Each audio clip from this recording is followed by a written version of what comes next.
உன் வாழ்க்கையில் இதுநாள் வரை நீ காணாத சந்தோஷத்தை சந்தோஷமென்றால் இப்படியாயிருக்கும் என்று நீயே ஆச்சரியப்படும் அளவிற்கு சந்தோஷத்தை மிக ஆனந்தமாகவே அனுபவித்துக் கொண்டிருந்தாய். ஆனால் திடீரென்று ஒரு புயல் அடித்தது போல, பெரும் மழை வந்தது போல, பெரும் வெள்ளம் வந்தது போல உன் வாழ்க்கையில் மிகப்பெரிய புயல் ஒன்று தாக்கியது. இது நம் வாழ்க்கையில் நடக்குமா என்று நீ நினைத்து கூட பார்க்காத அந்த நிகழ்வு உன் வாழ்க்கையில் நடந்தேறியது. அந்த நிகழ்வு உன் வாழ்க்கையையே புரட்டி போட்டுவிட்டது.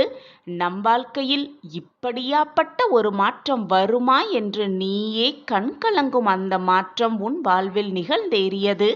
இந்த ஒரு நிகழ்வு நம் வாழ்க்கையில் நிகழாமல் இருந்தால், அந்த ஒரு நிகழ்வு நம் வாழ்க்கையில் வராமல் இருந்தால், இந்த நேரம் நாம் எவ்வளவு மகிழ்ச்சியாக இருந்திருப்போம்.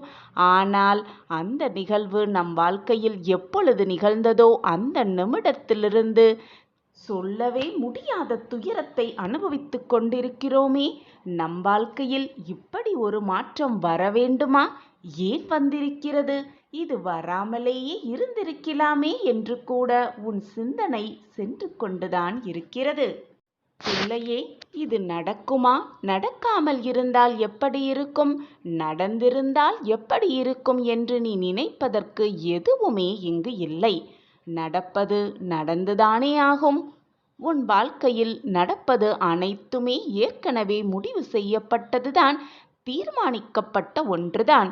ஏற்கனவே முடிவு செய்யப்பட்டதுதான் உன் வாழ்க்கையில் இது நாள் வரை நடந்து கொண்டிருந்தது, இப்பொழுது நடந்து கொண்டிருக்கிறது, இனியும் உன் வாழ்க்கையில் அப்படித்தான் நடக்கும். எல்லாவற்றுக்குமே ஒரு காரணம் இருக்கிறது. உன் வாழ்க்கையில் நடப்பதற்கு ஒரு காரணம் இருக்கிறது.